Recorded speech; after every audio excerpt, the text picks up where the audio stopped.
Iya, jangan Silakan. dikatakan Mm-mm. hukum Taurat dan kitab para nabi Mm-mm. itu berlaku sampai kepada zaman Yohanes. Mm. Ya, jadi perjanjian itu hanya berlaku sampai zaman Yohanes. Kata siapa? Iya, Lukas 16 ayat 16 itu Iya, itu kata siapa, Bung? yang menulis kitab Lukas. Hmm? Berarti Lukas kan? Iya, itu yang dikatakan Lukas. Nah, sekarang kekuatan perkataan Lukas dengan kekuatan Yesus itu kuat mana?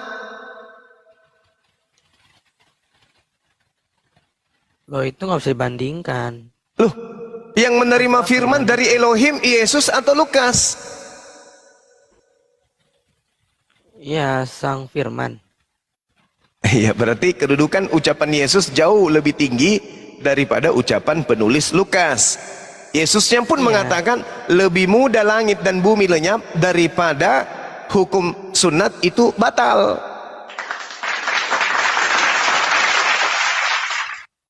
Lebih mudah langit dan bumi lenyap daripada hukum sunat itu batal.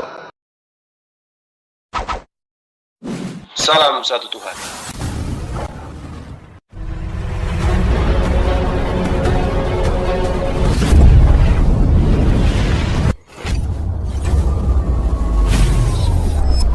Ya, pengantar ini singkat para sahabat. Dukung semua ya sahabat-sahabat kita channel Densa News Muslim. Di like, di subscribe, di share sebanyak mungkin untuk supaya mencegah sahabat-sahabat kita di luar sana tidak terpengaruh terhadap pemurtadan. Semoga Allah memberikan selalu sikap istiqamah. Salam satu Tuhan, Allahu Akbar. Sampai dunia ini lenyap.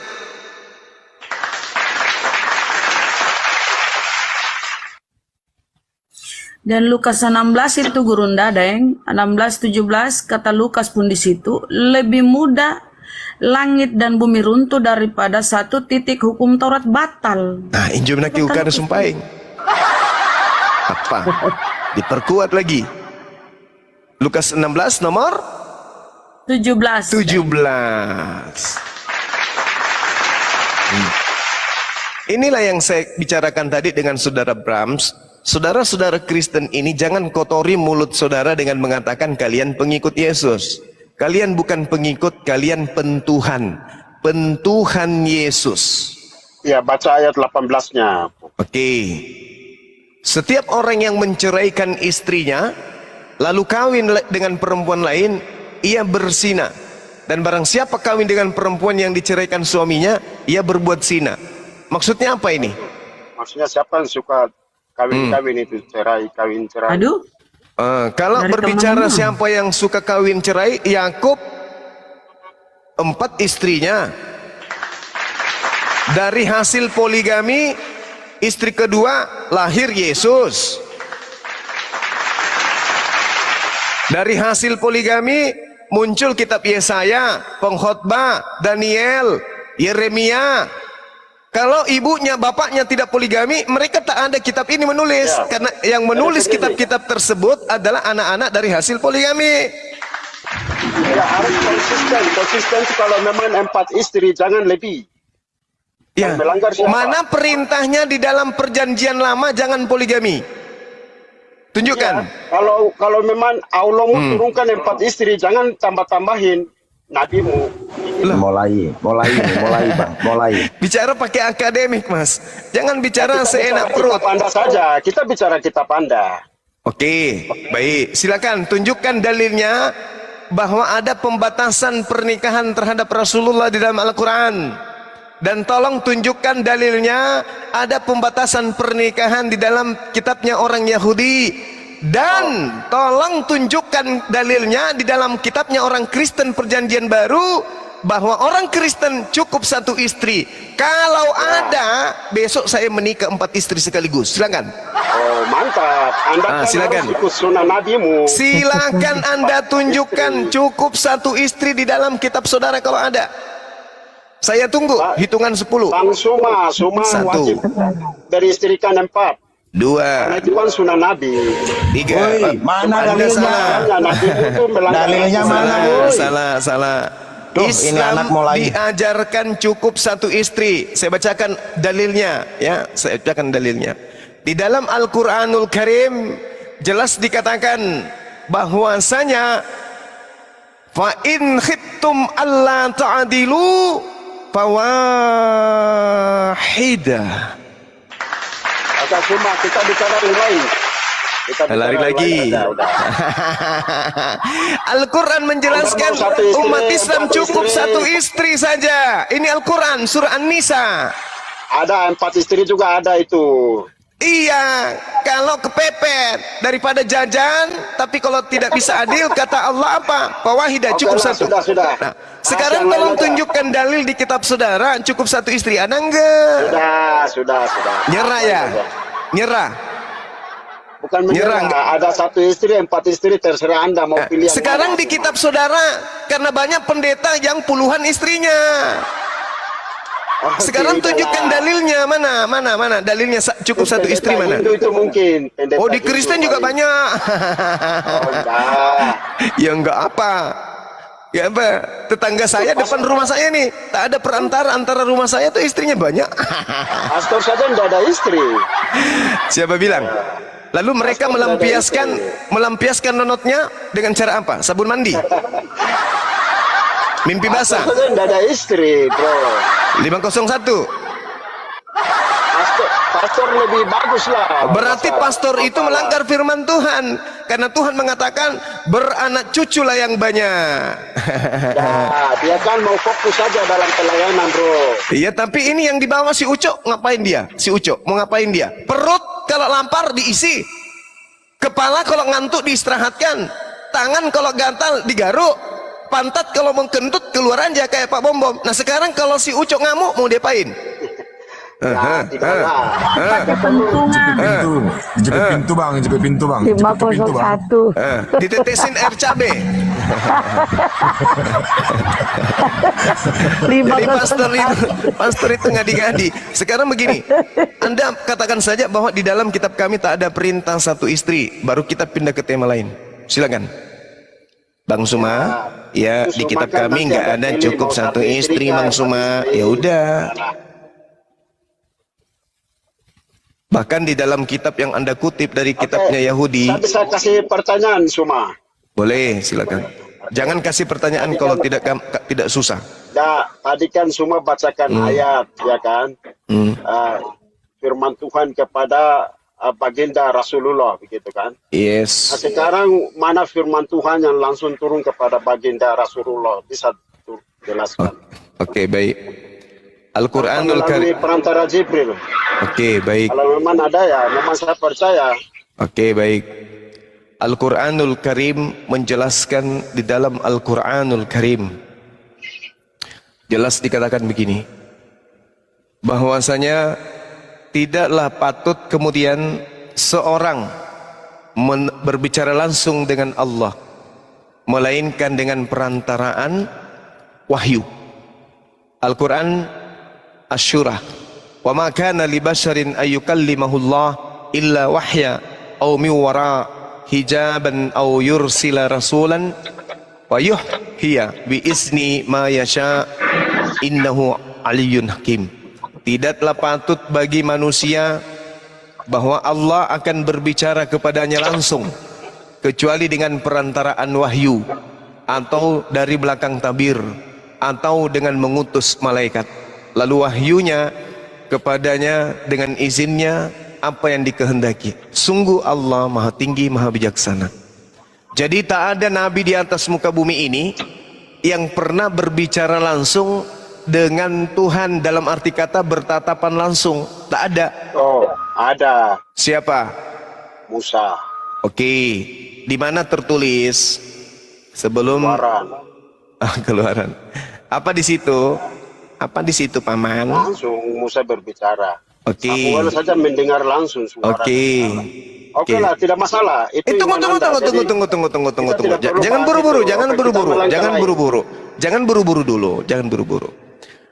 Di dalam Keluaran 33 nomor 2, tidak ada orang yang bisa hidup ketika kemudian dia bertemu dengan Tuhan. Tak ada seorang pun yang bisa melihat Tuhan. Musa melihat Tuhan tidak? Tidak. Apa buktinya? Kalau Anda mengatakan Musa itu adalah fitnah, kita lihat apa yang diterangkan di dalam Kisah Para Rasul 7. Saya ajarin, catat bahwa ternyata yang datang kepada Musa itu bukan Tuhan tapi malaikat. Kisah Para Rasul 7 nomor 53. Kamu telah menerima hukum Taurat yang disampaikan malaikat. Oke, saya ulang. Kamu telah menerima hukum Taurat yang disampaikan oleh malaikat, akan tetapi kamu tidak menurutinya. Satu. Oke, paham? Siapa yang menyampaikan? Siapa yang menyampaikan? Nomor 2. Kisah Para Rasul 7. Musa ini pula lah yang berkata kepada orang Israel, seorang nabi seperti aku ini, dan seterusnya. Di situ sangat jelas dikatakan bahwa Nabi Musa menerima firman daripada malaikat. Oke? Paham? Sampai sini paham? Paham sampai sini? Paham nak? Hey. Ya jelaskan aja, cuma jelaskan aja apa yang Anda yakini. Iya, tidak. Nabi Musa ini tidak pernah bertemu langsung dengan Tuhan. Nabi Musa menerima firman dari perantaraan malaikat, bukan melalui perantaraan, bukan langsung Tuhan. Tak ada. Anda kan bertanya tuh, mana tolong tunjukkan Rasulullah Muhammad SAW bertemu langsung, Allah langsung yang berfirman. Saya katakan, Allah mengatakan tidak akan pernah Allah berbicara langsung kecuali melalui wahyu, melalui tabir, melalui malaikat yang datang kepada nabi yang dituju. Nah, Anda mengatakan Musa buktinya. Saya kasih bukti. Ternyata Musa juga tidak. Yang datang kepada Musa hanya malaikat. Gitu. Sampai sini Pak? Ada bro, Musa naik ke Gunung Sinai itu ketemu Tuhan langsung. Bahkan Tuhan itu menulis di dalam 2 loh batu itu dengan tangannya sendiri. Itu bukan Tuhan, itu malaikat. Ya, tinggal baca saja. Apa? Itu dalilnya. Barak Yahweh atau Yahweh itu. Yahweh sendiri. Loh, siapapun yang diserahi tugas untuk menyampaikan firman, maka dia ada. Loh, dikatakan di dalam kitab saudara, siapapun yang diserahi tugas, siapapun yang diserahi tugas untuk menyampaikan firman, maka dia adalah Tuhan. Kalau yang semak yang bernyala itu memang malaikat Tuhan, tetapi kalau di Gunung Sinai itu Musa langsung berjumpa, tidak melihat di dalam terang kemuliaan. Sampai wajahnya itu terang seperti matahari. Seperti itu. Jadi, tidak, Bung. Ya, tidak begitu. Tidak begitu. Siapapun yang kemudian diserahi tugas. Siapapun yang diserahi tugas, Kisah Para Rasul 10 nomor 4. Coba Anda baca. Jangan, kita kembali ke Taurat saja dulu, Musa. Loh, tidak bisa gitu dong. Harus belajar. Anda kan tidak percaya kitab Paulus. Dia menatap malaikat itu dan dengan takut ia berkata. Di Keluaran itu. Dengar. Dia menatap malaikat itu dan dengan takut ia berkata, "Ada apa, Tuhan?" Jawab malaikat itu, "Semua doamu dan sedekahmu telah naik ke hadirat Allah dan Allah mengingat engkau." Jadi malaikat pun dipanggil Tuhan. Oke? Sumat. Dah, sampai situ paham? Tunggu, saya kasih tahu dulu. Keluaran pasal 19 ayat 20 nanti baca. Lalu Tuhan lalu turunlah Tuhan ke atas Gunung Sinai. Di situ bukan malaikat Tuhan. Yang Tuhan tadi itu kan malaikat, Bung. Tidak, Keluaran 19 ayat 20 baca. Tuhan turun. Dengar. Siapapun yang diserahi tugas untuk menyampaikan firman, maka dia adalah Tuhan. Maka Yotefave memanggil Musa ke puncak. Ya, Yotefave yang dimaksud di situ adalah utusan. Musa ke atas. Jadi Anda harus bacakan malak Yahweh sama Yahweh. Oke, baik. Yahweh sendiri, Yotefave sendiri. Di dalam kisah para rasul Tidak 7 apa-apa, diterangkan. Anda membantah, itu kan Kisah para rasul 7 masalah, menjelaskan. tetapi ini fakta. Kisah para rasul 7 menjelaskan. Musa inilah yang menjadi pengantara dalam sidang jemaat di padang gurun di antara malaikat yang berfirman kepadanya di gunung Sinai. Anda baca di dalam Keluaran pasal 19. Oke. Lalu Allahu turunlah Akbar. Yotefave ke atas gunung Sinai. Di atas Lalu Tuhan puncak mengatakan gunung itu, dalam maka Keluaran 33 nomor 20, Tuhan berfirman, engkau tidak tahan memandang wajahku, sebab tidak ada orang yang memandang aku dapat hidup. ini Anda baca di Keluaran 19 ayat 20. Jangan lari Coba kemana-mana, teman-teman Bung. bacakan itu. Kalau Anda menuduh bahwa yang datang kepada Musa itu adalah Tuhan, dibantah kitab saudara. Kisah para Rasul 7 nomor 38, Bukan Musa. kita Rasul. Musa itu di Keluaran, bro. Iya, Musa tapi itu dijawab. di Keluaran. Oke, supaya Anda Oke. tahu bahwa yang datang kepada Nabi Musa itu Tuhan atau Anda kan tidak baca malaikat. kitab Paulus. Dengarkan, supaya Anda tahu bahwa yang datang kepada Nabi Musa itu Tuhan atau malaikat. Baca Lalu kisah para turunlah Tuhan rasul. ke atas gunung Sinai. Musa Oke, Tuhan turun ke inilah atas gunung. yang menjadi perantara dalam sidang jemaat di padang gurun di antara Urusan malaikat. Anda semua Anda mau Di menantang. antara Itu hak malaikat yang berfirman kepadanya. Hak Anda, itu kan hak Anda mau bantah, tetapi Keluaran itu sudah nyata di situ.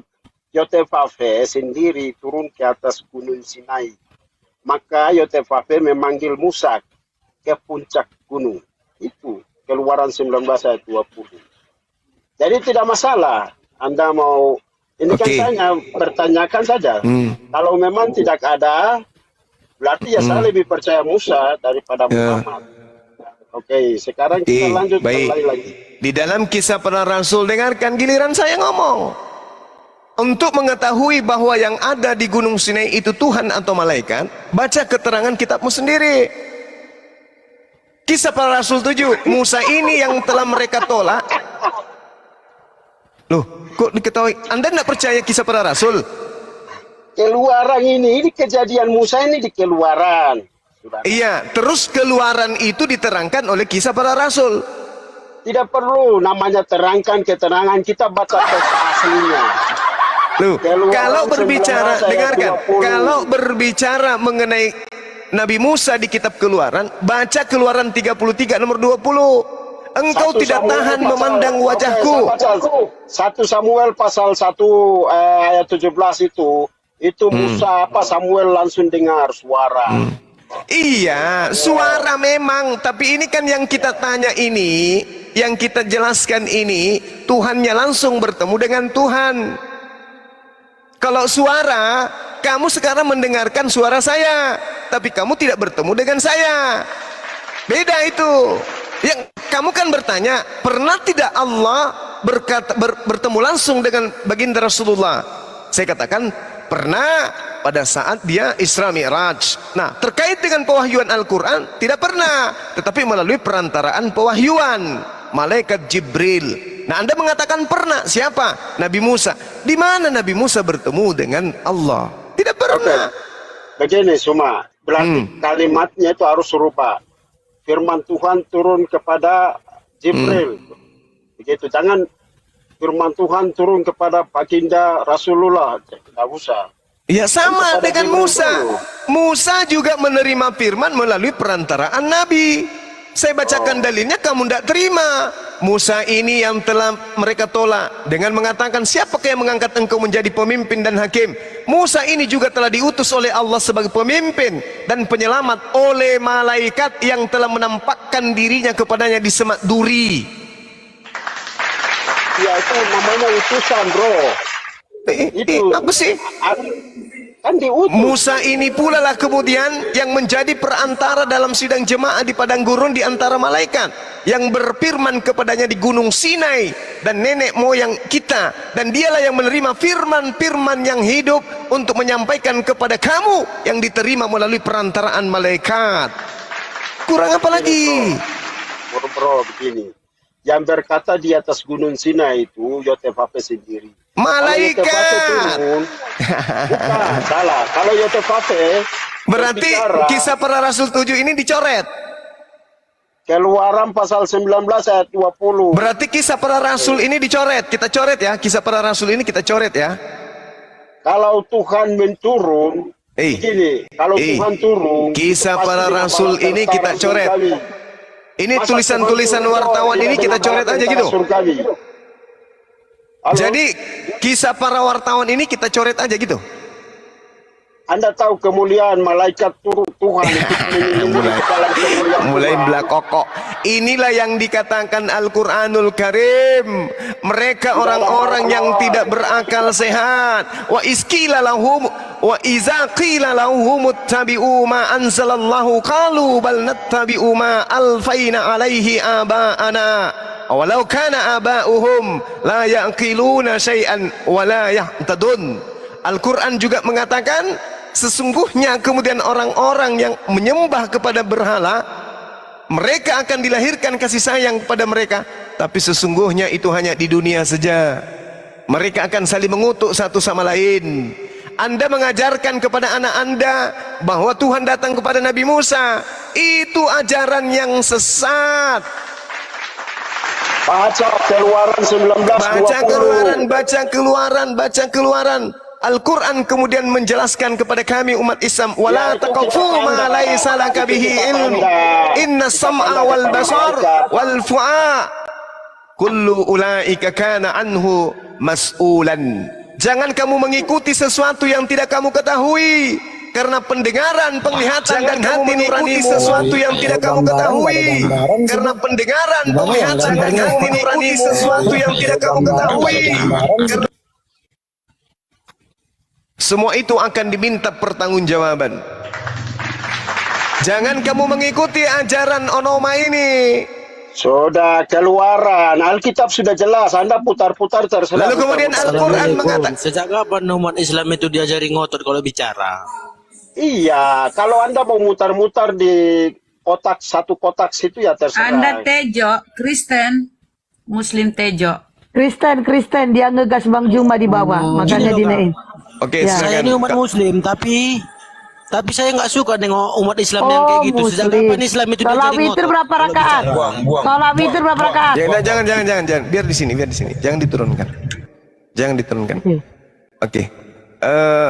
Saya ingin tahu, Saudara Tejo, bagaimana cara Abu Bakar di dalam berdakwah kepada orang-orang non-Muslim?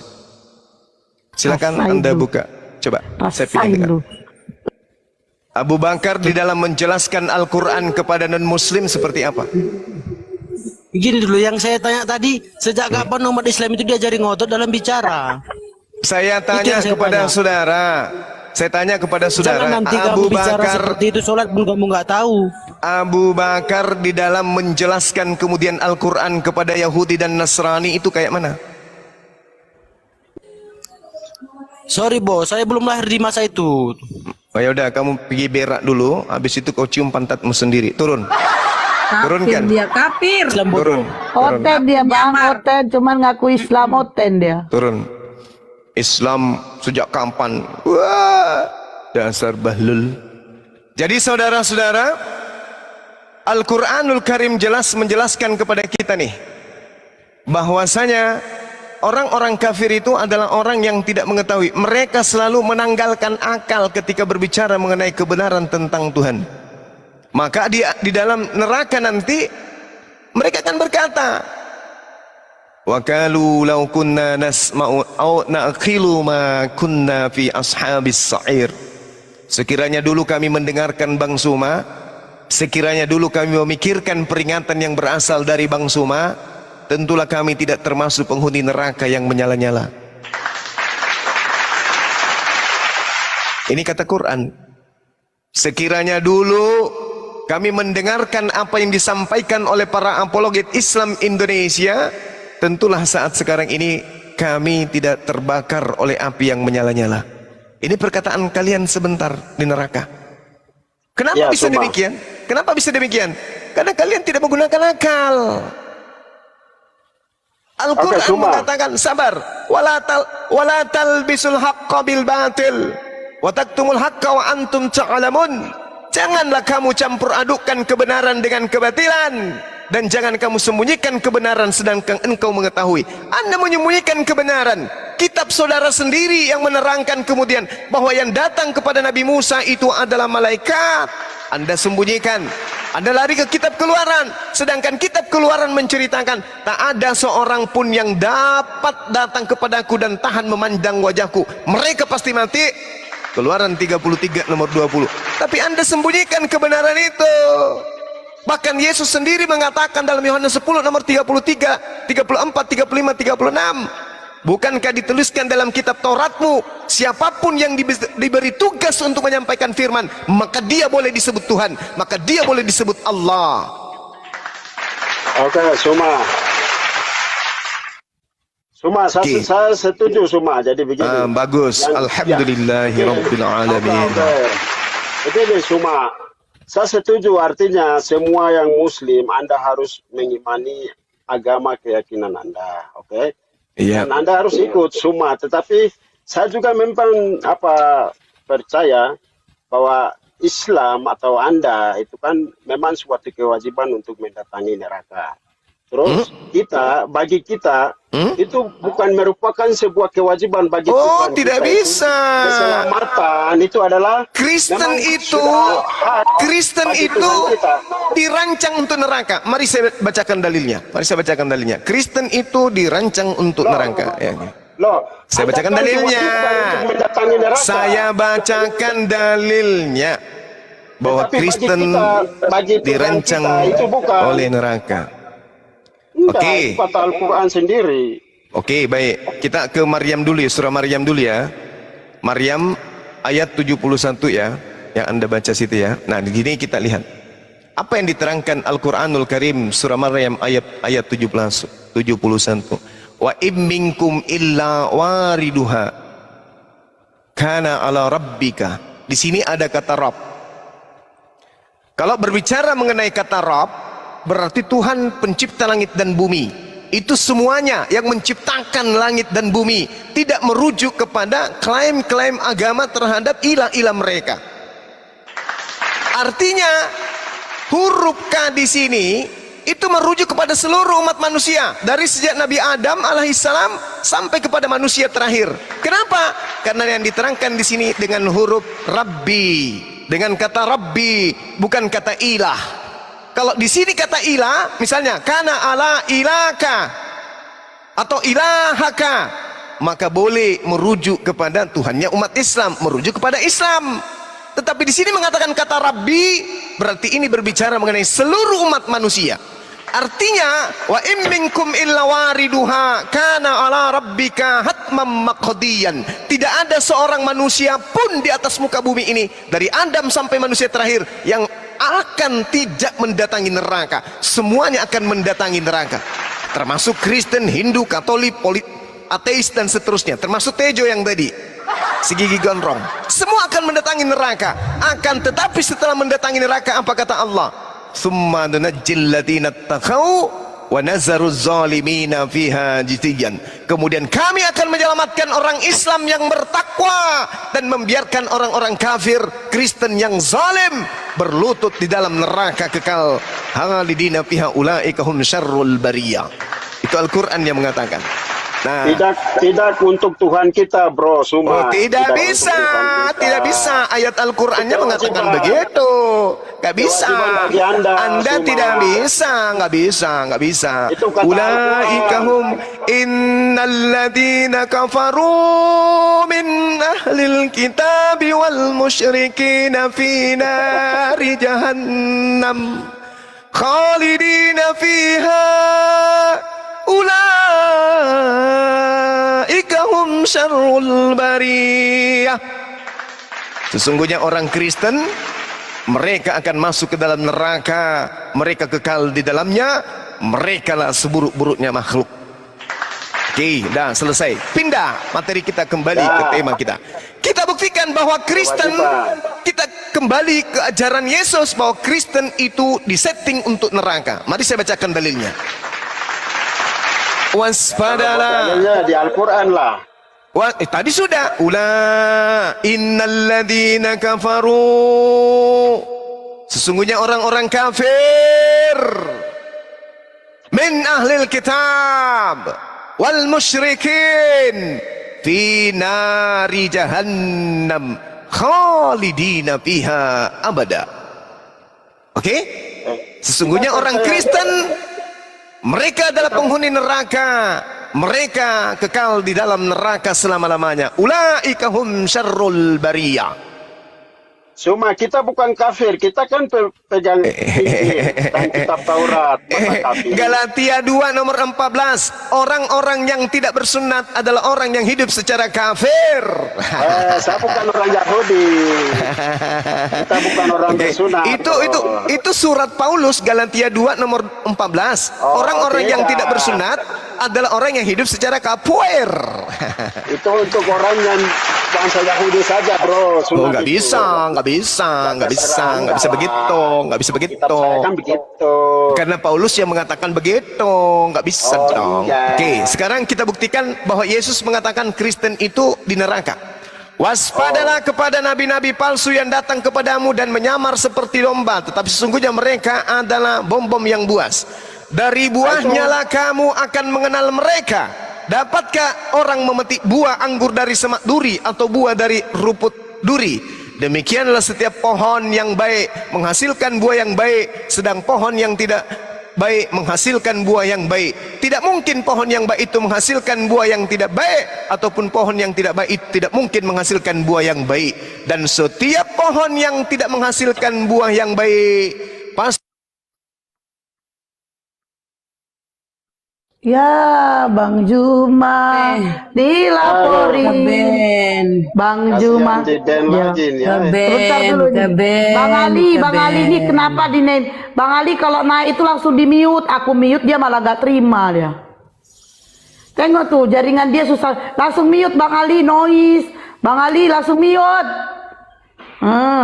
Dari tadi dia naik, noise lah naik. Bang Ali naik langsung noise, mute. Aku mute dia nggak mau. Ya, jadi fenomena yang kita Terima kasih. Udah bangkit nih, udah bangkit. Tenang guys, tenang. jadi fenomena tenang, naik lagi. Udah bangkit lagi nih, tenang bangkit. Teman Kristen, Hotel mah gitu. Al-Quran. Bang Erik ini noise Bang Erik. Bang Erik noise. Hujan di sini, Bang. Dia lagi di jari makannya, diam Oke, aja lanjut. kalau hujan. Silakan Gurunda.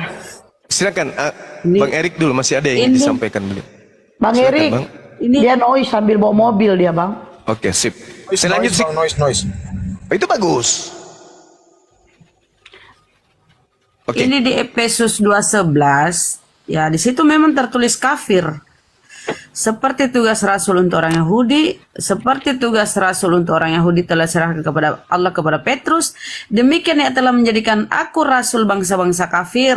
Itu untuk si Paulus ya, Paulus untuk bangsa-bangsa kafir. Lanjut Gurunda Daeng.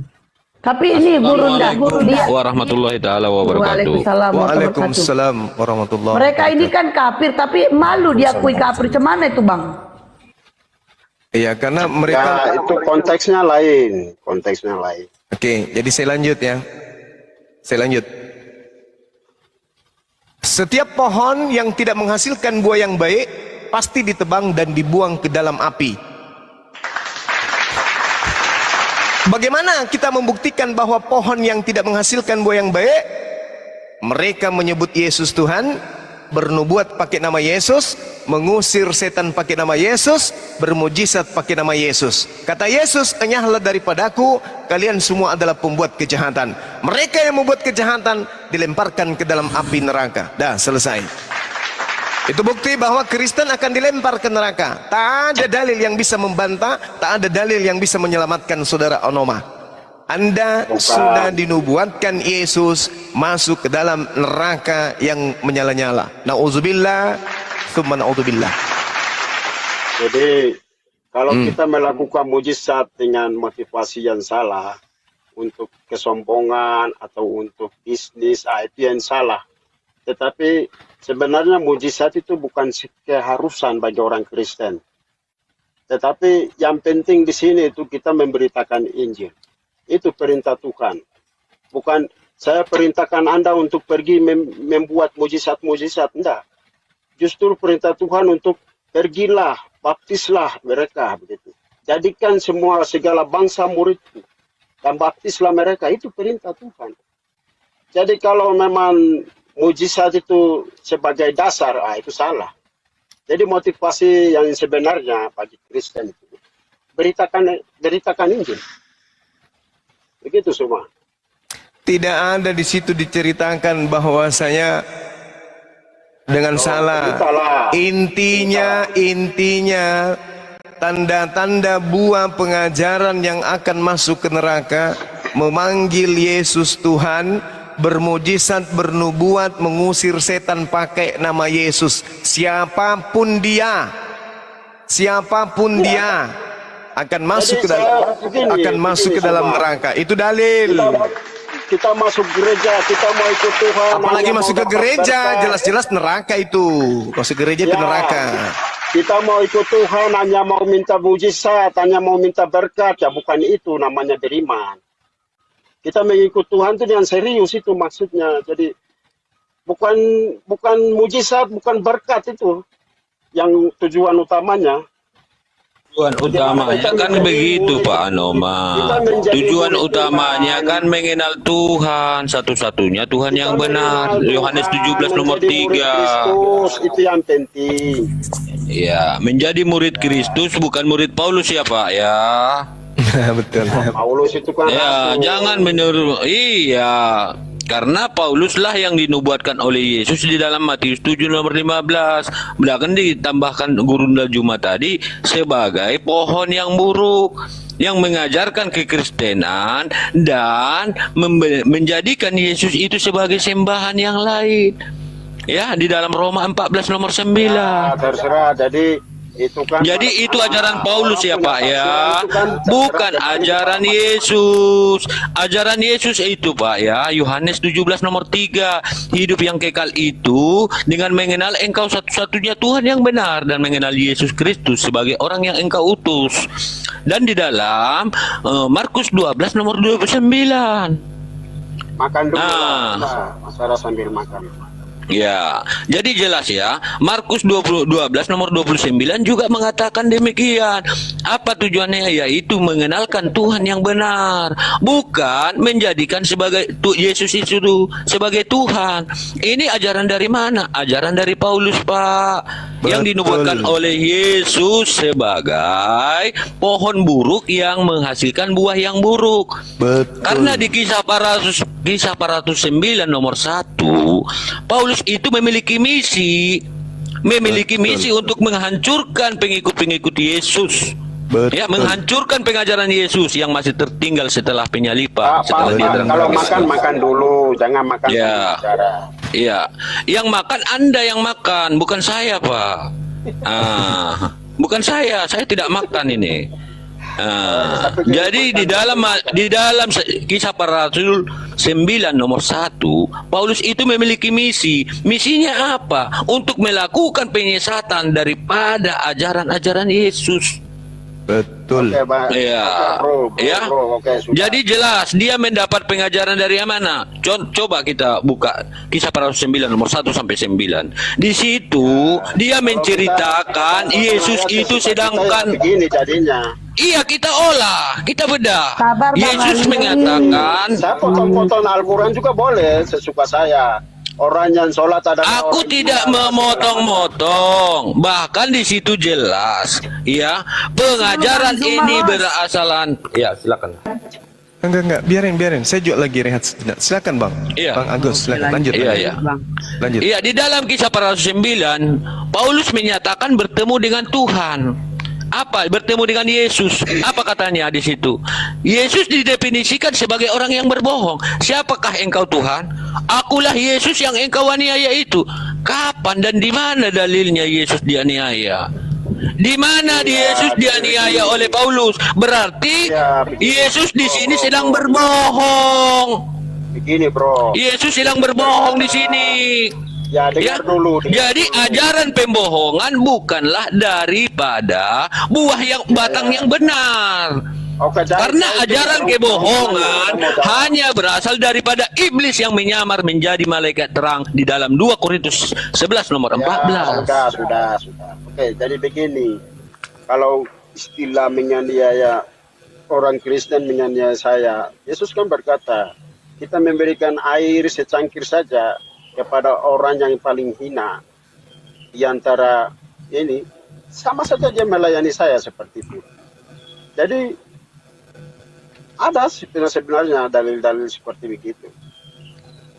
Satu pertanyaanku ya, dalam Kristen ini satu kan pertanyaanku, Bang. Satu tubuh dan Satu banyak. pertanyaan, Bang Onoma. Satu pertanyaanku, di mana Yesus tuh diperuntukkan untuk orang Kristen ya? Atau kalian mengimani Yesus juru selamat? Bagi siapa? Pula sebenarnya Kristen itu pengikut Kristus. Jadi, maaf Pak, pengikut Kristus atau pengikut Paulus, Pak? Aduh, silakan Bang Juma. Tunggu saya jelaskan dulu, nanti baru Anda bantah. Kecil suaranya Anoma.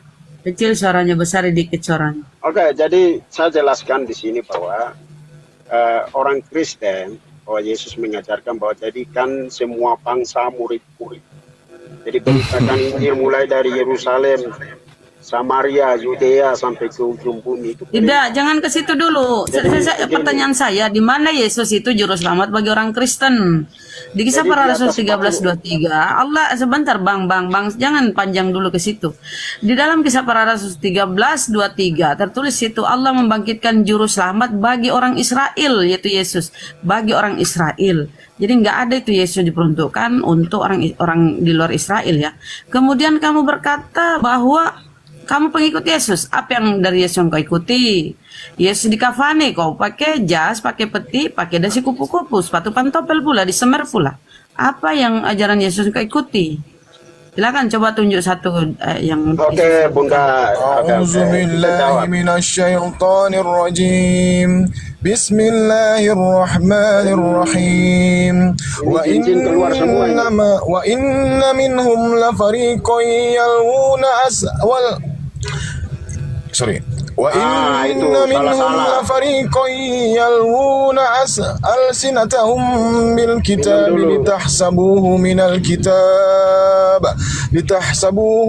kitabi wa ma huwa minal kitab wa yaquluna huwa min indillahi wa ma huwa min indillah wa yaquluna 'alallahil kadziba wa hum ya'lamun. Jadi, Sadaqallahul Azim, orang-orang Kristen ini setiap membaca kitabnya selalu memutarbalikkan lidahnya, kata Allah. Dan sungguh di antara mereka niscaya ada segolongan orang yang memutarbalikkan lidahnya membaca kitab. Agar kamu menyangka yang mereka baca itu adalah bagian dari kitab-kitab yang diturunkan oleh Allah. Padahal itu bukan dari Allah. Mereka mengatakan hal yang dusta terhadap Allah, padahal mereka mengetahuinya. Sadaqallahul Azim. Inilah kalian Kristen. Ya, dari tadi selalu Anda bantah. Ayat ini dibantah dengan ayat ini dalam Bible Anda. Anda mengeluarkan ayat ini, dibantah lagi dengan ayat ini. Semua, tapi tetap Anda putar balikkan. Itulah Kristen. Lanjut. Oke, jadi saya mau jawab Bunda dulu ya. Anda baca Al-Quran, kita tidak tahu bahasa Arab. Jadi begini Bunda, tadi kan pertanyaannya kan harus saya lupa lagi tadi. Kain kapan atau apa pertanyaannya tadi? Ajaran apa yang Anda ikuti dari Yesus? Anda berkata Anda pengikut Paulus. Apa yang tadi, Yesus? yang tadi pertanyaannya Anda pengikut Yesus. Astagfirullahaladzim. Anda mengaku pengikut Yesus. Coba kasih tahu saya apa yang Anda ikuti dari pengajaran Yesus. Silakan.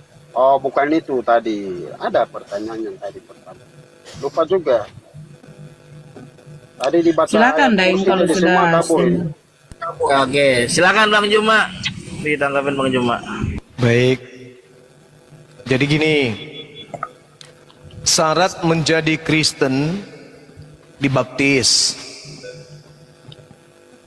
Yesus tidak pernah membaptis satu manusia pun. Berarti Yesus tidak pernah mengkristenkan satu manusia pun. Oh, salah itu, salah. Ya, syarat menjadi Kristen apa? Salah itu. Syarat menjadi Kristen Imani saja Bang Juma, itu mungkin. Anda. Syarat menjadi Kristen apa? Konteksnya salah itu tadi. Konteks lagi yang disalahkan. Saya tanya, syarat menjadi Kristen itu apa? Jadi baptisan itu nomor 2. Jadi yang pertama itu beritakan Injil dulu. Ya, beritakan kabar keselamatan. Oke, maksudnya Injil yang diberitakan ini yang mana? Injil yang mana? Bukan Injil sebenarnya. Tapi kabar baik. Iya. Kalau Injil kan punyanya Isa Al-Masih. Syaratnya menjadi Kristen masa harus memberitakan Bible dulu baru masuk Kristen? Ada-ada aja ini. Emang sales, di training dulu gitu. Tuhan. Pergilah, beritakanlah kabar keselamatan. Iya, syarat ini misalnya Pak Bom mau jadi Kristen. Caranya gimana? Ya, saya mau jelaskan ini. Oke, silakan. Oke, pergi dulu. Ini misalnya di satu daerah ini belum mengenal Tuhan Yesus. Iya. Anda di situ menemukan orang yang mau jadi Kristen. Apa yang Anda lakukan pertama kali terhadap dia? Nah, kita datangi orang di situ. Setelah ada orang yang mau bersahadat, Anda mandikan dia dengan air campur daun kelor gitu. Tahu dengar dulu. Jadi kita datangi orang itu dan kita sampaikan, Anda mau kabar berita, kabar kesukaan. Bawa sembako. Jadi kabar baik. Nanti kan dia bilang, pertama mau menjadi Kristen, terima Indomie dulu gitu. Sehingga kita akan memberitakan Injil keselamatan. Begitu. Setelah dia sudah menerima baru, itu baru proses. Apa? Prosesnya apa? Yang pertama prosesnya apa? Jadi pemuridan. Terus? Itu. Sampai kalau sudah diterima semua daerah situ, kita dirikan gereja situ. Enggak, dasar pengikut Paulus. Begini, bro. Kapan dibaptisnya? Kenapa Muslim itu lama sekali masuk di Papua, ya kan? Karena apa? Budayanya. Karena apa? Budaya Papua pasti akan berkontradiksi dengan ajaran Muhammad. Ajaran Allah Subhanahu wa Ta'ala, ya kan?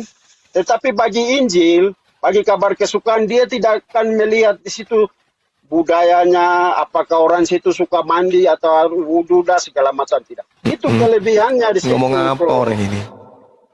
Makanya saya mau kasih ajaran Anda biar Anda lebih pintar atau cerdas. Ngomong apa ente? Jadi jauh sekali antara langit dan bumi, Islam dengan Kristen. Ya memang pasti itu. Iya. Anda itu harus pasti. bawa sabunnya berkarung-karung, bro. Bawa sabun ke berkarung-karung ke satu daerah. Anda harus ajarin orang mandi dulu. Terlalu banyak sekali ajaran. Jadi itu bukan ajaran kebenaran, bro. Ya yang saya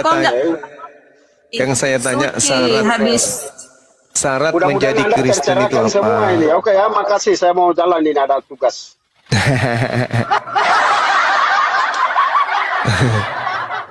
Ente lucu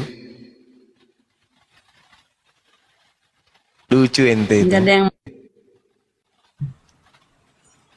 lagi sama Gurunda. Kok makin kabur? Cara berpikir orang Kristen ini, aduh. Kan Paulus sudah mengatakan, aku akan mematikan kecerdasan orang-orang yang cerdas dan kepintaran orang-orang yang pintar. 1 Korintus 1 nomor 19. Benar Bang dah. Makanya. Ayo pasien selanjutnya. Makin ke sana makin ke sini.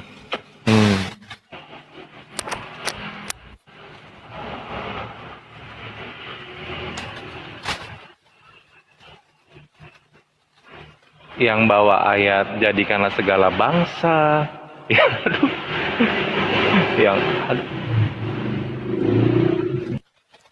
Jadikan segala bangsa katanya.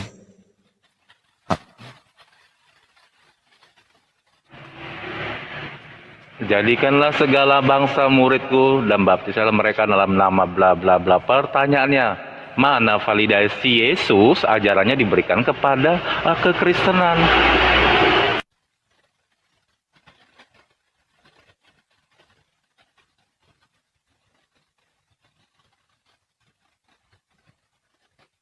Ayo pasien selanjutnya silakan naik.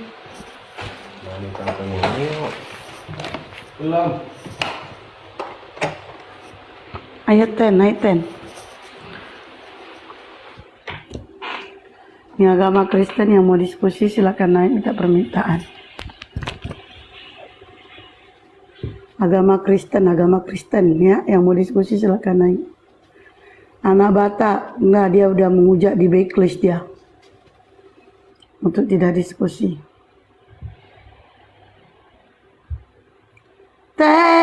Naiklah kalian, jangan malu-malu, ntar malu-maluin loh.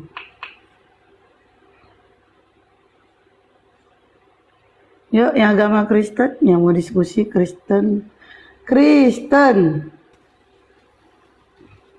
Yang mau diskusi silakan naik Kristen. Boleh saya bertanya Gurunda? Silakan. Nggak boleh. Ini saya penasaran di nggak boleh. Ibrani loh. Kan mengisi waktu host. Nah coba kita lihat di Ibrani ya. Di sini dikatakan karena anak-anak itu adalah anak-anak dari darah dan daging, maka ia juga menjadi sama dengan mereka dan mendapat bagian dalam keadaan mereka, supaya oleh kematiannya ia memusnahkan dia, yaitu iblis yang berkuasa atas maut. Maksudnya iblis yang berkuasa atas maut ini bagaimana, Deng? Guru, penjelasannya. Gimana? Iblis yang berkuasa. Gimana? Iblis yang berkuasa atas maut. Ini maksudnya apa nih? Iblis yang mencabut itu bertentangan dengan Ulangan 32 nomor 39. Akulah yang mematikan, bukan iblis. Tapi iblis di sini mematikan bukan jasad, tapi mematikan akal. Kenapa saya katakan bahwa iblis yang mematikan akal? Ya itu tadi 1 Korintus 1 nomor 19. Makanya begini, di dalam pengajaran yang kita baca di dalam kitabnya saudara-saudara kita Yahudi ya, kalau kita berbicara mengenai kitab mereka, maka sangat syarat kemudian apa yang diterangkan oleh kitabnya orang Yahudi, bahwa segala sesuatu yang dijumpai tanganmu untuk dikerjakan, kerjakanlah itu sekuat tenaga, karena tidak ada pekerjaan, pertimbangan, pengetahuan dan hikmat dalam dunia orang mati. Jadi orang yang tidak mau berpengetahuan itu adalah orang yang hidup di dunia mati. Dunianya orang mati adalah dunianya orang yang tidak berpengetahuan. Orang yang tidak berpengetahuan adalah orang yang tidak berakal sehat. Itu pasti tuh. Jadi kalau misalnya ada orang sesuai dengan apa yang diterangkan Al-Quran, mereka kemudian tidak menjalankan apa yang menjadi perintah Tuhan, malah perintah nenek moyang mereka, maka itu akan larinya kepada yang saya katakan tadi. Makanya dalam kitabnya Nabi Salomo ya, yang ada di kitabnya orang Yahudi, mengatakan begini, ia mati karena tidak menerima pendidikan, dan karena kebodohannya ia besar, ia tersesat. Amsal 5 nomor 23. Lalu kemudian Amsal 13 nomor 16, orang cerdik bertindak dengan pengetahuan, tetapi orang bodoh membeberkan kebodohannya. Itu jelas tuh. Lalu kemudian dikatakan Amsal 14:8, mengerti jalannya sendiri adalah hikmat orang yang cerdas, tetapi orang yang bodoh ditipu oleh kebodohannya sendiri. Itu Amsal 14:17, siapa lekas naik darah berlaku bodoh, tetapi orang yang bijaksana akan bersabar. Orang yang tak berpengalaman mendapat kebodohan, tetapi orang yang bijaksana memahkotakan pengetahuan. Mahkota orang yang bijak adalah kepintarannya, tandu orang yang bebal adalah kebodohannya. Orang yang sabar besar pengertiannya, tetapi siapa cepat marah membesarkan kebodohannya. Lidah orang bijak mengeluarkan ilmu pengetahuan, tetapi mulut orang yang bodoh mencurahkan kebodohannya. Hati orang yang berpengertian mencari pengetahuan, tetapi mulut orang yang bebal sibuk dengan kebodohan. Kebodohan adalah kesukaan bagi mereka yang tidak berakal budi, tetapi orang yang pandai akan berjalan lurus. Akal budi adalah sumber kehidupan bagi yang mempunyai, tetapi siksaan bagi orang yang bodoh, karena itu adalah kebodohannya. Makanya mereka itu tersiksa ketika kemudian Al-Quran merangsang mereka untuk berpikir, mereka tersiksa. Inilah yang Al-Quran katakan kemudian kepada kita umat Islam, bahwa orang-orang yang ada di dalam neraka itu mereka tidak menggunakan akal. Wa qalu law kunna nasma'u aw naqilu ma kunna fi ashabis sa'ir. Kenapa mereka menyesal setelah masuk neraka? Karena mereka ketika hidup di dunia tidak menggunakan akal. Ini Al-Quran yang mengatakan. Makanya di ayat lain Allah mengatakan begini, amman huwa qanitu ana al-lail sajidan wa qa'iman yahsarul akhirat wa yarju rahmat rabbi qul hal yastah alladhina ya'lamuna walladhina la ya'lamun innama yatazakkaru ulul albab. Apakah kamu orang musyrik yang lebih beruntung ataukah orang yang beribadah pada malam hari umat Islam dengan sujudnya dan berdirinya mereka karena takut kepada azab akhirat dan mengharapkan rahmat Allah Tuhannya? Kul, apakah sama orang-orang yang mengetahui dengan orang-orang yang tidak mengetahui? Apakah sama orang-orang yang tidak menggunakan akal dan orang-orang yang tidak menggunakan akal? Kata Allah, sebenarnya hanya orang yang berakal sehat yang dapat menerima pelajaran yang benar. Ini Al-Quran mengatakan itu. Lalu kemudian apa kata Allah dalam penegasannya? Walaqad zara'na li jahannama katsiran minal jinni wal ins.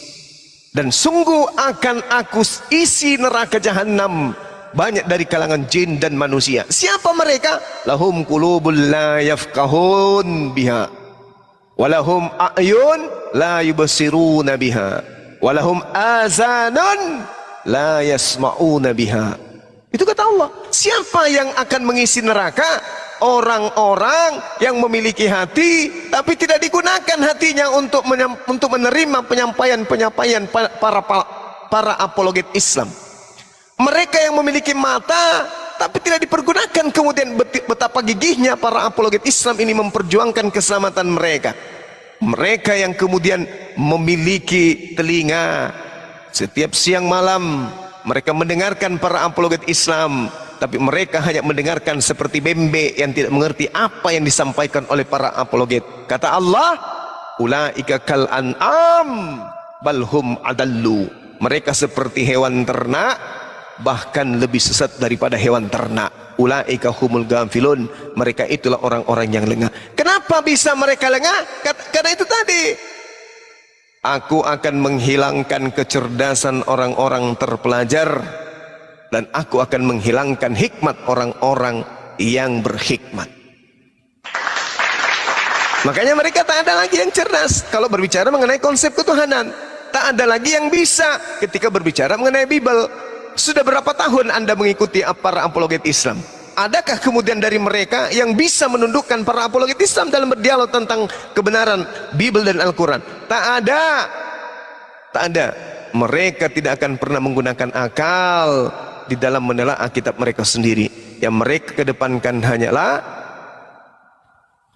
ketegaran tengkukan, kesombongan, egosentris, dan mereka lebih banyak menggunakan akal-akalan. Alhamdulillah, di awal tadi kita bertemu dengan orang yang menggunakan akal sehatnya sehingga dia memuji bacaan kalam ilahi. Itu tanda-tanda orang yang akan mendapatkan hidayah.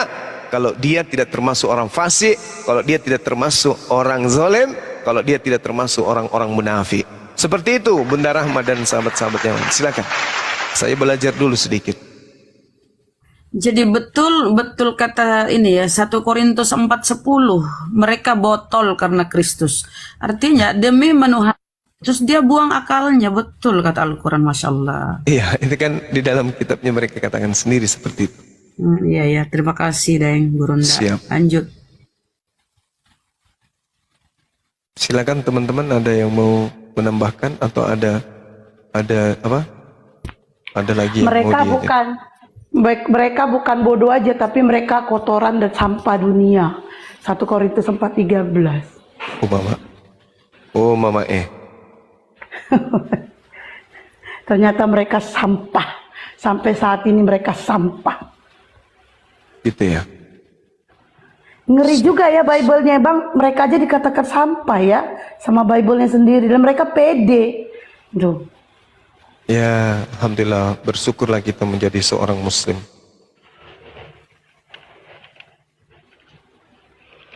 Edward mau ngomong apa? Ayo pasien selanjutnya silakan, kebetulan ada dokter 24 jam di sini.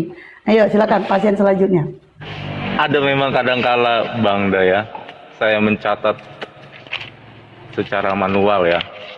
Tebal kalau pertanyaan saya ini yang ingin saya tanyakan nih kepada saudara-saudara Kristen. Ada yang menggelitik di saya, di mana sih pernyataan Yesus secara langsung akan hadir golongan kekristenan sebagai pengikut-pengikutku. Padahal kita tahu wahyu adalah nubuatan yang akan terjadi. Sebab dalam Wahyu 1 nomor 2 dikatakan segala sesuatu yang telah dilihatnya. Artinya kalau memang Yesus telah melakukan penglihatan, telah melihat ya di dalam Wahyu, walaupun kita tahu ya Wahyu ini tidak jelas karya cipta siapa, apakah Yohanes Pulau Patmos yang sedang bermimpi ya, bahkan dari pembukaan Wahyu sampai endingnya Wahyu aja kita hanya ditawarkan bualan-bualan karya sastra. Nah, kembali lagi dalam konteks data tersebut di dalam Wahyu 1 nomor 2 dikatakan segala sesuatu yang telah dilihatnya. Nah, kenapa Yesus tidak pernah memvalidasi mengatakan bahwa kelak nanti akan datang pengikut-pengikutku yang bernama kekristenan?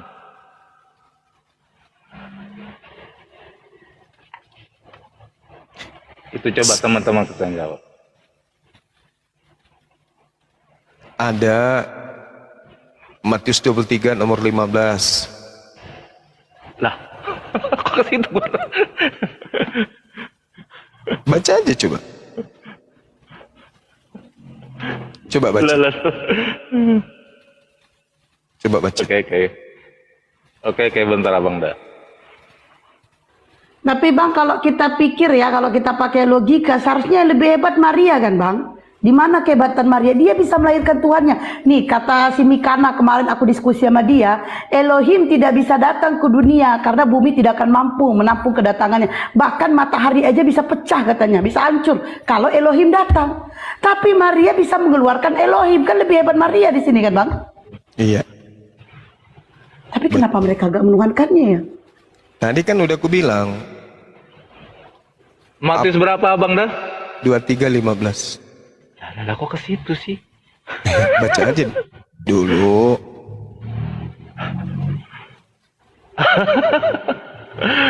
Iya itu. Hai ahli Taurat dan orang-orang Farisi.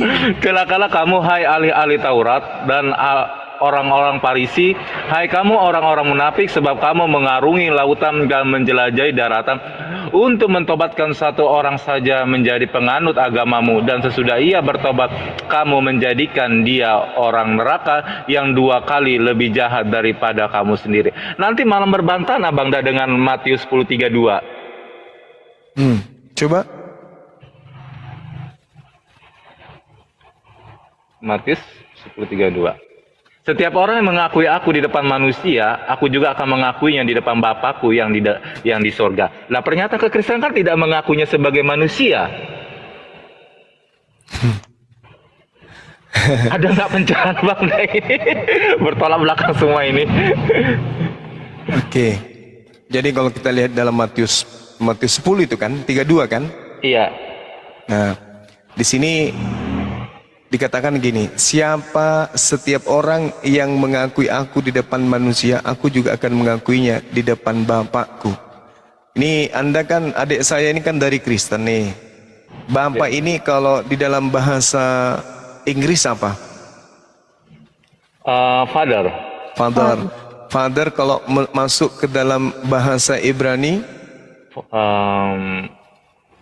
Abah. Bukan father ya? Abang.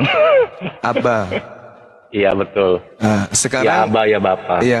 Tradisi Yahudi kalau menyebut Bapak ini dirujuk kepada siapa? Elohim. Elohim. Elohim ini apa? Sebutan untuk Tuhan. Tuhan. Boleh enggak saya ganti, aku akan mengakuinya di depan Tuhanku? Boleh enggak? Aku akan. Loh kok bisa gitu, Bang? Ini abang dah. Iya. Ya tidak Bapak boleh. di sini, Bapak ini siapa? Bapak itu ya Elohim itu. Elohim itu siapa? Gelar. Gelar. Iya. Itu merujuk kepada siapa? Tuhan. Tuhan. Boleh nggak saya ganti di sini Tuhanku? Jadi nyebut diri sendiri gitu, Bang? Bukan. Yesus akan mengakui di depan Tuhannya. Aku adalah Tuhan. Tuhan yang kedua gitu. Oh tidak. Aku adalah order Tuhan. The order Lord. Salah. Yesus kan bertuhan, betul. Ini kok jadi kalian jadikan Yesus ini jadi ateis? Kenapa sih? Jadi bingung jadi kata-kata Bang Yesus Juma. bertuhan atau tidak? Bertuhan. Nah, sekarang kalau Yesus menyebut ya Bapakku, boleh enggak Ya, saya artikan Tuhanku. itu ya Tuhanku? Ya, boleh enggak? Tuhan. Ya. Iya, Boleh. bisa. Ya Tuhan. Boleh, ya. Sekarang Ya. kita baca. Setiap orang yang mengakui aku di depan manusia, aku juga akan mengakuinya di depan Tuhanku yang ada di langit. Betul? Betul. Betul. Kalau Yesus itu adalah Tuhan, berarti dia mengaku di depan Tuhan. Setiap orang yang mengakui aku di depan manusia bahwa aku adalah Tuhan, aku juga akan mengakuinya di depan Tuhanku. Apa jadi lawakan kan? Jadi Tuhan kuadrat begitu Abang dah. Nah, itu dia makanya. Amsal 3 nomor 11 nomor 12. Panggilan Bapa ini panggilan hamba yang suci, hamba yang taat, hamba yang soleh kepada Tuhan Elohim. Jadi setiap kali Yesus memanggil Bapa, Bapakku, Bapakku, Bapakku, itu sama dengan Tuhanku, Tuhanku, Tuhanku. Tuhanku. Itu. Betul. Itu harus dipahami tuh. Nah, jadi data Matius 10:32, setiap orang yang mengakui aku di depan manusia. Nah, sekarang diakui sebagai apa? Tuhan. Oh, nggak bisa. Boleh. Ya manusia. Dia harus diakui sebagai Mesias. Dia diakui sebagai Kristus. Barang siapa yang menolak aku, bahwa aku adalah Mesias, bahwa aku adalah apa? Kristus, maka aku akan menolaknya dan juga akan tidak mengakuinya di hadapan Tuhanku. Betul? Betul. Jadi barang siapa yang mengakui aku di depan Tuhanku, di depan manusia, artinya gini, umat Islam mengaku di depan orang banyak bahwa Yesus itu adalah Mesias, Yesus itu adalah Kristus. Maka pengakuan Yesus nanti di hadapan Tuhannya, dia akan mengakui kebenaran umat Islam. Barang siapa kemudian yang menolak aku, dia tidak menolak aku, tetapi dia menolak dia yang telah mengutus aku. Betul? Betul. Lalu apa pangkalnya untuk kita mengetahui rujukannya? Kita lihat kemudian di dalam 1 Yohanes 22 nomor 2. Ayo, rame-rame baca, ayo. Saya sambil belajar. Ayo. Kok jadi Bang Jumai belajar, kami yang belajar. Ya udah makanya sama-sama yuk. Saya belajar juga, materi saya beda. Ayo. Baca 1 Yohanes 22 nomor 2. Kok ada Bang 1 Yohanes 22? Enggak ada. 1 Yohanes 2 yang ada. Nah, coba. Ayo. 1 Yohanes 2 nomor 22. Coba. Dan Nanti untuk segala dosa kita. Ya, salah. Dan ia Nih, siapakah pendusta itu? Bukankah dia yang menyangkal bahwa Yesus adalah Kristus? Kalian berarti belajar. Lah, salah ya, Bang? 1 Yohanes 22 nomor 2. Salah ya? Enggak ada, Bang, 1 Yohanes 22. Ada. Bagus. Berarti kalian belajar. Terbitan tahun berapa itu, Bang? Silakan baca. Coba. Jangan. siapakah pendusta itu? Bukan 1 Yohanes 22 kata Abang kita. Dari mana? Yang ada 1 Yohanes 2 nomor 2 nih. Dan ia adalah pendamaian untuk segala dosa kita. 1 Yohanes 2 nomor 22 sengaja Siapakah Memanglah Bang pendusta ini itu? betul kami tadi Bang. Ini saya baca nih. Siapakah pendusta itu? Bukankah dia yang menyangkal bahwa Yesus adalah Kristus? Dia itu tadi aku baca kata Bang Juma. Tadi dibaca Bunda Rahma. Itu tadi kami baca masih Tedore. Oke, stop dulu. Setiap orang yang mengakui aku di depan Tuhan, berarti menolak enggak orang yang mengakui ini? Menolak. Mengakui aku. Mengaku sebagai Kristus. Menolak mengakui sebagai Tuhan, Bang. Setiap orang yang mengakui aku di depan manusia, aku akan mengakuinya di depan Tuhanku yang ada di langit. Ini berbicara mengenai mengakui, berarti cakupannya diakui sebagai apa dirinya sesuai dengan ajaran dirinya, bukan mengakui Sebagai manusia. Sebagai manusia. Sebagai Mesias, sebagai Kristus. Kan tadi larinya ke 1 Yohanes 22 nomor 2. Kristus. Satu ya, sebagai Kristus. Iya pula. 1 Yohanes 2 nomor 22. Barang siapa menyangkal anak, ia juga itu dia, makanya Matius 10 nomor 32. Setiap orang yang mengakui aku di depan manusia. Apa cakupan mengakui di sini? Mesias atau Tuhan? Mesias. Pintar. Nah, kalau ada kemudian orang yang tidak mengakuinya sebagai Mesias, tapi mengakuinya sebagai Tuhan, bagaimana pola Yesus nanti? Barang siapa yang mengakui aku Tuhan di depan manusia, aku juga akan mengakuinya di depan Tuhanku di surga. Maksudnya ada berapa Tuhan jadinya? Kuadrat. Ini jadi Tuhan dua ini. Kok murid-murid saya ini gimana sih? Kalau ada orang mengakui Yesus itu Tuhan, lalu kemudian Tuhan Yesus mengaku Tuhan juga di hadapan Tuhannya, ada berapa Tuhan? Dua. Tuhan kuadrat. Aduh, nggak bisa jadi sekolah minggu di tempat saya nih kalau begini. Kuusir lama-lama. Sabar Bang. Kan Bang Abang dah kalau nggak ada gitu nggak naik kan Tiop. Jadi kan manusia itu kan dua golongan tuh. Yang pertama, golongan yang mengakui Yesus ini sebagai bukan Tuhan. Ya kan? Betul? Ya. Yang kedua, golongan yang mengakui Yesus ini Tuhan. Betul? Betul. Nah, sekarang mari kita uji. Di depan Tuhannya Yesus, Yesus akan mengakui. Nah, yang mana kira-kira yang masuk akal? Orang yang mengakuinya sebagai bukan Tuhan atau orang yang mengakuinya sebagai Tuhan? Yang masuk akal orang yang mengakui dia bukan Tuhan. Bagus. Nah, sekarang Ibu siapa? Dinda blokir permanen. Ya, Hesti dengarkan.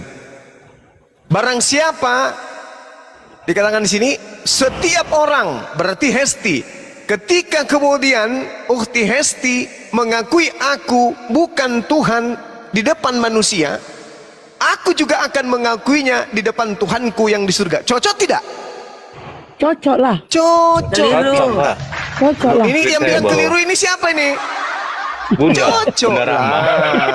Allahu Akbar. Allahu Akbar. Bunda Rahma yang bilang. Nah, sekarang Bunda Rahma mengakui Tuhan di depan manusia. Nah, setiap gini, Bunda Rahma yang mengakui aku di depan manusia bahwa aku adalah Tuhan, aku akan mengakuinya juga dia, Bunda Rahma, di depan Tuhanku yang di surga. Cocok tidak? Keliru. Keliru, itu pandai sekarang. Jadi siapapun, mau dia mikana, mau kono, mekene, mau kona, makini, kini, yang mengakui Yesus itu Tuhan di hadapan manusia, nanti akan bingung karena Yesus pun akan mengakui di depan Tuhannya. Ada berapa Tuhan? Dua. Kuadrat. Jadi yang benar itu adalah umat Islam. Karena umat Islam mengakui Yesus di hadapan manusia bahwa Yesus hanyalah human being.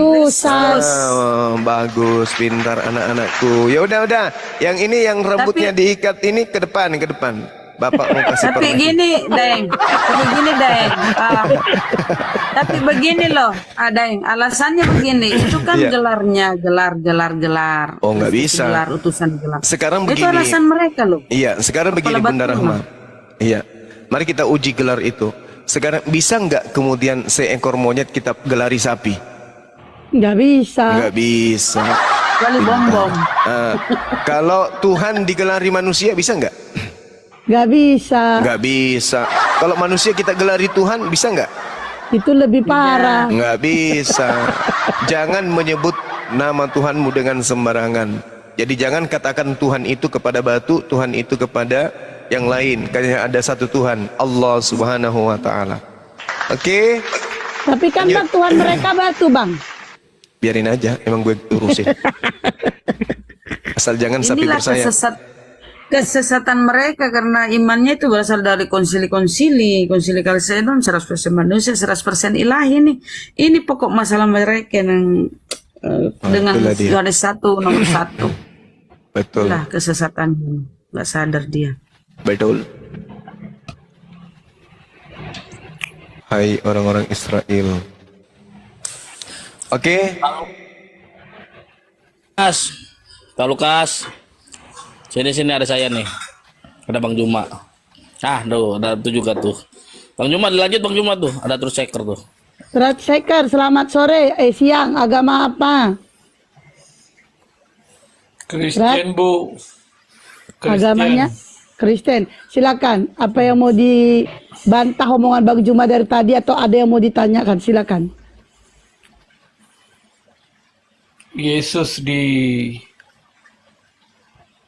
Islam adakah sama dengan Yesus di Kristen? Ada, Pak. Sebab Bang Zuma kata Iya. Islam tidak percaya Yesus sebagai Tuhan, tapi Yesus di Quran bukan sama dengan Yesus di Alkitab. Baik. Mana boleh banding kedua-duanya? Oke, baik, Pak. Sekarang gini, orang Kristen menceritakan Yesus Yunani atau Yesus Yahudi? Yesus Yahudi. Yesus Yahudi. Berarti berbicara mengenai nabi yang diutus kepada orang Yahudi, betul? Yesus memang dia seorang nabi juga. Ya, dia seorang iman, bukan dia seorang raja, dia seorang Tuhan, dia adalah Allah dan dia adalah Mesias. Dan dia adalah Tuhan kan? Ya, dia adalah Tuhan dan Allah. Oke. Bagi orang Yahudi, apakah Yesus ini adalah Tuhan dan Allah? Yahudi yang mana? Ya, kan Yesus tadi nabi diutus kepada Yahudi yang mana? Enggak, saya tanya dulu Bapak. Yesus ini diutus kepada siapa? Kepada Roma atau kepada Yahudi? Yesus diutus kepada semua manusia. Ada dalilnya? Ada, Yohanes 1 ayat 29. Yohanes 1 nomor 29. Kalau pengakuan Yesusnya ada? Ada. Matius 28, Markus 16, Matius 28 ayat 8. Coba. Matius 28 ada nggak tertulis aku diutus kepada seluruh umat manusia? Kepada segala bangsa. Bangsa siapa? Beritakan ke hujung dunia, kepada segala makhluk. Ya, bukan. Itu pemberitaan Injil. Maksudnya kedatangan dirinya. Kedatangan dirinya ada nggak? Aku diutus untuk seluruh bangsa, ada nggak pengakuannya gitu? Ya, Yesus ada mengatakan itu. Di mana?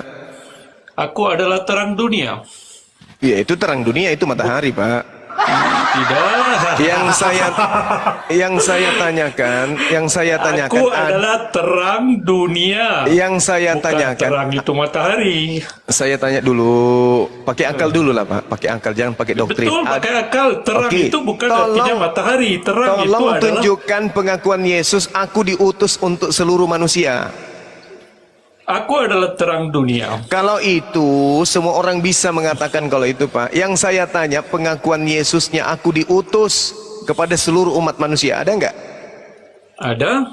Mana dalilnya? Yesus mengatakan aku diutus untuk bani domba-domba yang sesat di kalangan Bani Israel. Itu Bani Israel. Itu Bani Israel. Belum, saya habis dulu. Sabar. Silakan. Sabar. Silakan. Ada lagi kandang-kandang, ada lagi domba-domba lain dari kandang-kandang lain.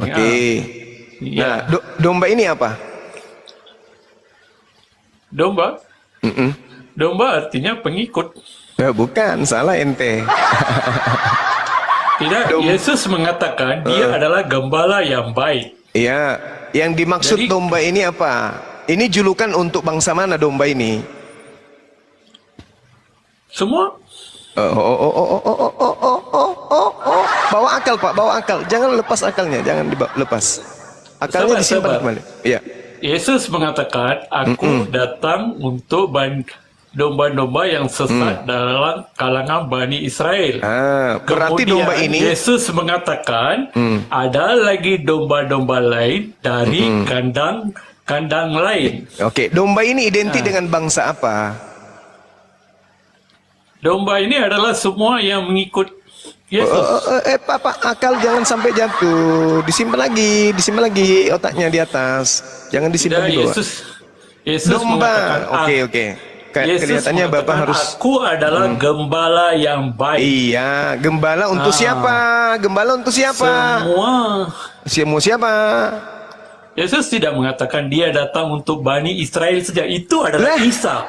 Isa adalah Al-Quran memang Matius untuk Bani yang Anda Israel. baca tadi itu, Pak, otaknya jangan sampai menetes. Matius 15 nomor 24 yang Anda baca tadi itu, dia diutus kepada domba-domba yang sesat dari umat siapa?